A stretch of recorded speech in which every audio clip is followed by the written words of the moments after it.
bakunzi ba Karegeya Omar Pano, uyu munsi twageze mu majyepfo. Amakaro meza murabizi ko ari kwikaro Plaza. Twageze mu majyepfo mu karere ka Nyanza.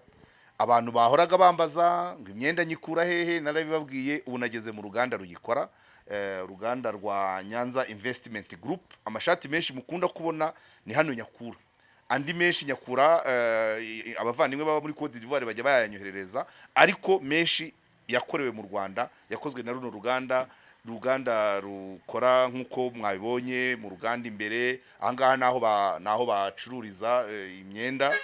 Iyi ni ensemble y'abadamu, urabona bakora udukositime tw'abadamu twiza. Ifite yayo, ifite ipantaro yayo, imyenda y'abanyeshuri, y'amashati ntoranya muraya, murabibona ntoranya muraya. Murabona ko vrema kutambara nige yabashize ndebera nk'aka ka design. Urabona ko nige yabashize igorora rwose. Aha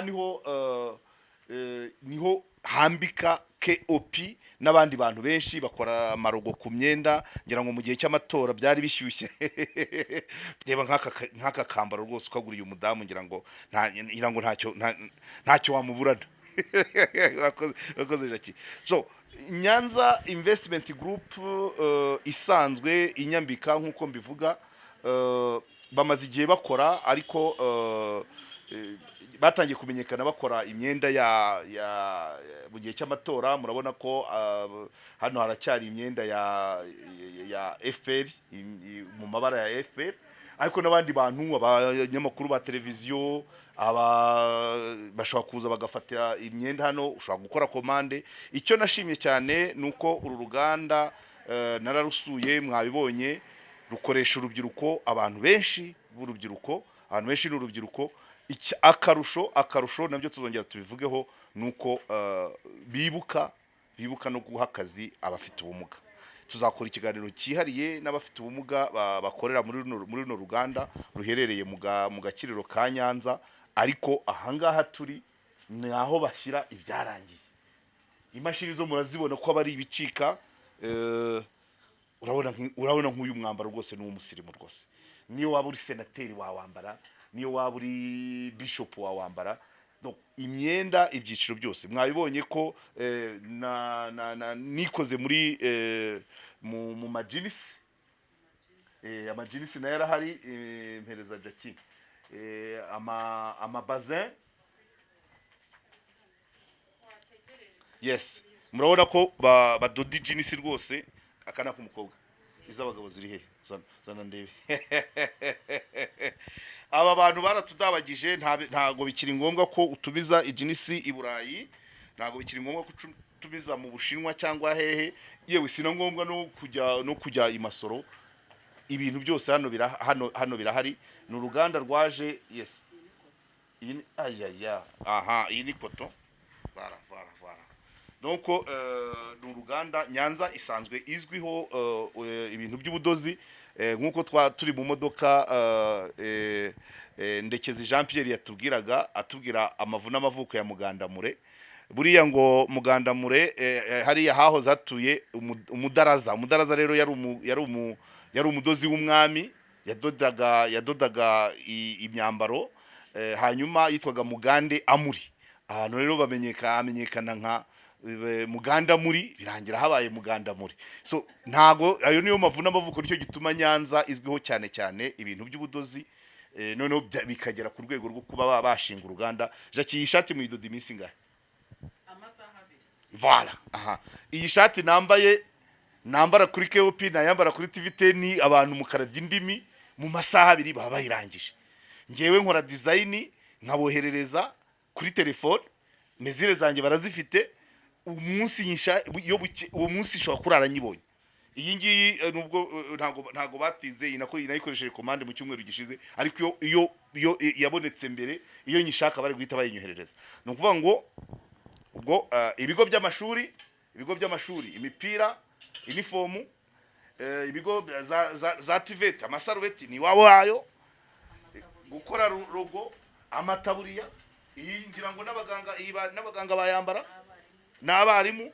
Mbese amajire amajire y'amakampani, amaribaya y'abadamu yo nari amadizayini yo ku bitenge by'abadamu by'amaribaya.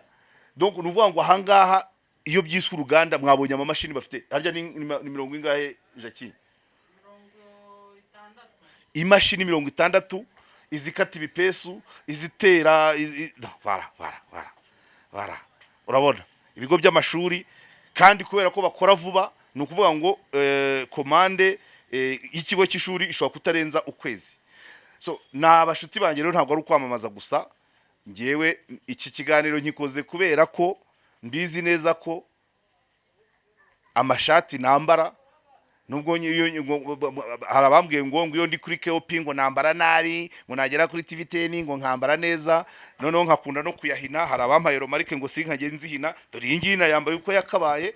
Ariko aba bantu bakora ibintu byiza cyane, bakora ibintu byiza cyane bijyanye n'imyenda, amatisi yose mere ziribaya niyo design yayo. Urabona design ye umwenda w'abagore rwose ukuntu ukoze. Hano nta kintu na kimwe kidahari urebye muri rusange. Iyo n'amashuka murayakora. Voilà, ubwo iyo uvuze amashuka birashoboka ko n'amarido mwayagira, birashoboka ko mwagira n'imisego, bivuze yego aha harimo n'imisego. So bivuze ngo ni uruganda rwadabagije abanyarwanda. Ubu ruracyaseriva abanyenyanza n'abanyakigali, ariko twizera ko za Rubavu, za Rusizi mu gihe cya vuba, za Gicumbi, za Rwamagana bagomba kuba bahageze, ariko bakora neza pe. Si ukubataka, nimwe mwabinteye, mwarambwiye ngo nambara neza, ngo nubwo mbihina ngo simfunga ibipesi, ubu nabifunze nanasokoje, ari iby'amaboko, ari ibyo mu gatuza nabifunze. Abahora rero bavuga bati Karegeya yambarira hehe bakambaza. Imyenda nambara ni imyenda y'ubwoko bubiri.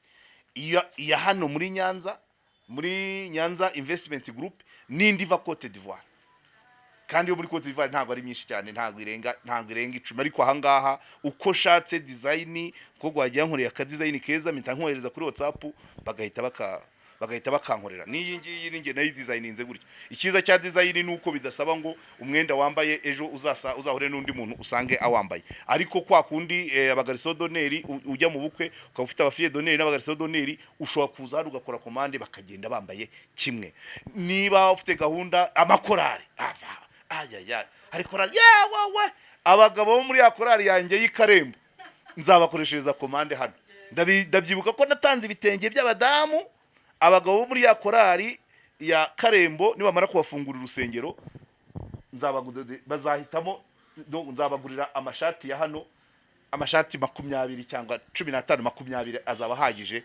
Korari noneho igende imere neza. Ubwo nari naguze imyenda abadamu bazajya baririmba bambaye, ubwo n'abagabo bazabakoreshereza amashati hano, n'abandi rero. Ni karibu rero muri Nyanza Investment Group, uruganda rwaje gufasha abantu kwambara neza, gusirimuka, ariko rutanga n'akazi, abakozi benshi, abana, urubyiruko, cyane n'abafite ubumuga. Nibyo gushimirwa rero.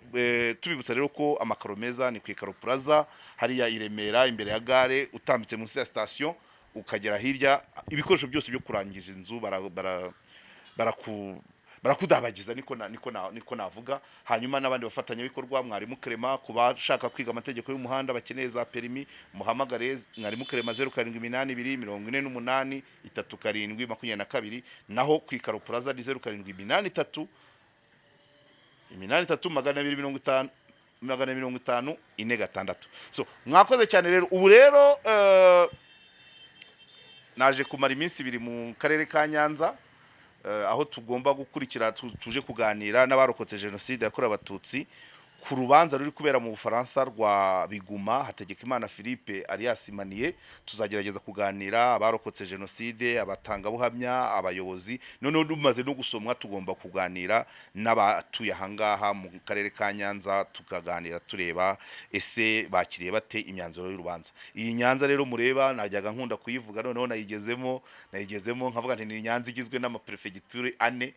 hari igice cya Gikongoro cya iriya mirenge ya Nyagisozi, hari igice cya Gitarama uriya murenge wa Kigoma na Mukindo, hari igice cya Butare ahangaha duhagaze Busasamana na za Ntyazo, ariko hakaba na Nyanza y'umujyi yari superfecture ya Nyabisindu.